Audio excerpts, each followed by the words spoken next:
You fire a marble launcher at an angle of 35 degrees with an initial velocity of 8 meters per second. The barrel of the marble launcher is 0.15 meters above the ground. How far does the marble go before hitting the ground? We have our picture drawn. Here's our marble launcher firing our marble at a speed of 8 meters per second. That's the hypotenuse speed, so it's not in the X or the Y. We will solve for that in a moment. The displacement is going to be negative 0.15 meters because it starts a little bit higher than the ground. And we are trying to find out the distance in the X direction that this marble travels. Our numbers, D is a question mark. We'll solve for velocity in the X direction in just a moment. In the Y direction, as I said, our displacement is going to be negative 0.15 meters. We'll solve for V naught in a moment. And acceleration is negative 9.8 meters per second squared. Solving for our initial velocity in the X and the Y, we're going to be breaking down this right triangle using SOHCAHTOA. The velocity in the X is the adjacent side, so I'm going to be using cosine. Cosine of my angle, which is 35 degrees, multiplied by my hypotenuse, which is 8 meters per second, equals the velocity of this projectile in the X direction. When I plugged it into my calculator, I should get 6.55 meters per second for my velocity in the X direction. In the Y direction, we're going to do the exact same idea, except we're going to be using sine because the Y is the opposite side of that particular triangle. So that's going to be the sine of 35 degrees multiplied by 8 meters per second to give us the initial velocity in the Y direction. I plugged it into my calculator and I get 4.59 meters per second for my initial velocity in the Y. I'm going to bring those numbers over here so we can actually start solving a projectile problem. 4.59 meters per second for the initial velocity in the Y, and 6.55 meters per second for the velocity in the X direction. If we're trying to solve for displacement in the X direction, we only have one equation, which is D equals V times T. We have the velocity, but we don't have the time.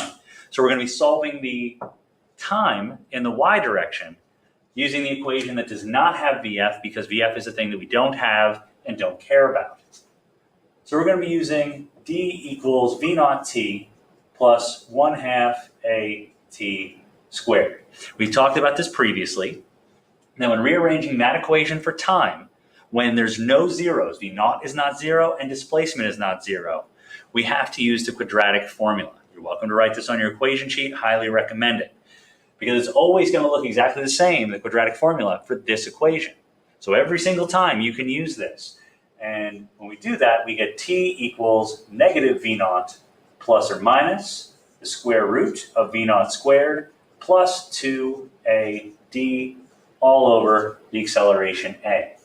If I plug in my numbers, that means I get negative 4.59 meters per second plus or minus the square root of 4.59 meters per second.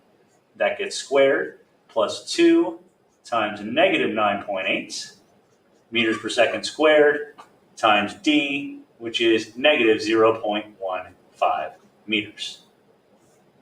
And all of that is divided by the acceleration, which for every projectile is negative 9.8 meters per second squared. You have to plug that into your calculator twice, once with a plus sign for what's underneath the square root, and once for the minus sign for what's underneath the square root. When I do that, I'm going to get a time of 0.97 seconds as my answer. There's a negative version as well. I would get a negative time, but I don't want the negative time. I only want the positive time because we don't deal in negative time here in physics because that would be traveling back in time. So that wouldn't work. What we're ultimately solving is when the parabola that we've drawn here gets to this solid line. Here is going to be 0.97, and over here would be some time before it was ever actually fired. So we're not going to be worried about that time. We only want the positive one. When we plug that 0.97 back in over here, our total displacement is the velocity, 6.55 meters per second, multiplied by 0.97 seconds. When I plug that into my calculator, I find the marble went 6.35 meters in the x direction when it landed.